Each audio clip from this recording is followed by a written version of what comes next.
Madame, Monsieur, bonjour et bienvenue à cette chronique business.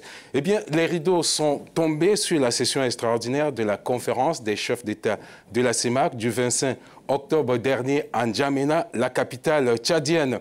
Eh bien, au-delà des spéculations et supputations largement entretenues dans l'opinion, il s'est surtout agi de faire le point de la situation économique de la sous-région depuis le sommet extraordinaire de Yaoundé. C'était le 23 décembre 2016. On s'en souvient.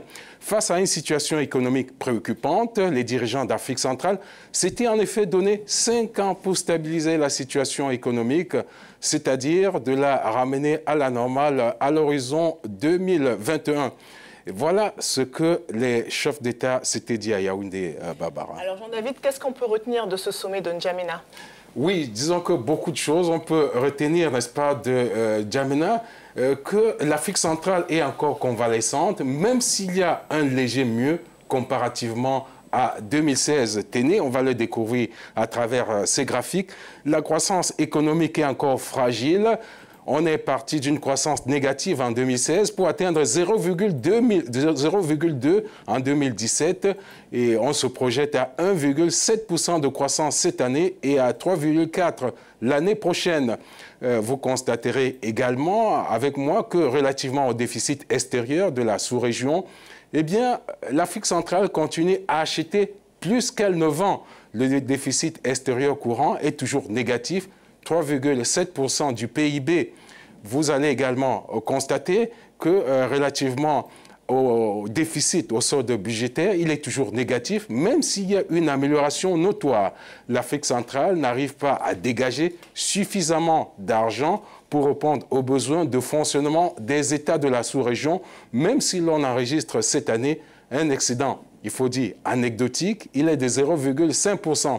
Enfin, le taux de couverture extérieure de la monnaie, l'argent dont dispose la sous-région pour lui permettre de s'approvisionner en biens et services à l'étranger, eh bien, cet argent n'est suffisant que pour 3 mois. La Banque centrale projette néanmoins une amélioration, Thierry.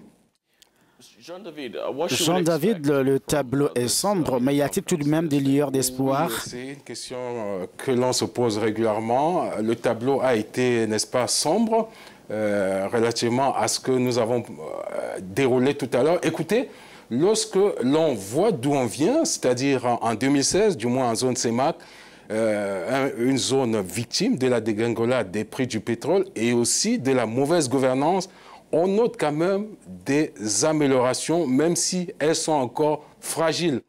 Et il faut saluer, n'est-ce pas, le travail de la Banque centrale à cet effet.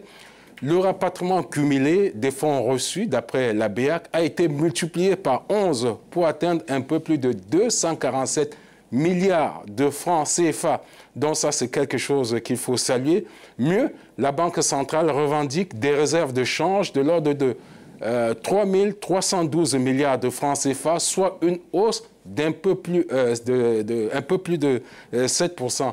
Donc ça, c'est quelques aspects qu'il faut relever, des aspects positifs. Pour autant, les spécialistes relèvent que la rigueur et la vigilance doivent être de mise et le Congo et la Guinée équatoriale traînent encore les pieds. Ces deux pays, n'est-ce pas, doivent engager des réformes. C'est ce que les experts disent. Ils doivent se sublimer pour trouver un accord avec le FMI qui n'a cesse d'insister pour que ces deux États essaient de prendre le train de la marche avec une discipline budgétaire stricte. Ils doivent également assurer, comme du reste l'ensemble des pays de la sous-région, le rapatriement effectif des recettes pétrolières et minières qui finissent, qui sont souvent dans des comptes offshore, alors qu'il y a un réel besoin de reconstitution des réserves de change pour assurer la stabilité monétaire de la sous-région.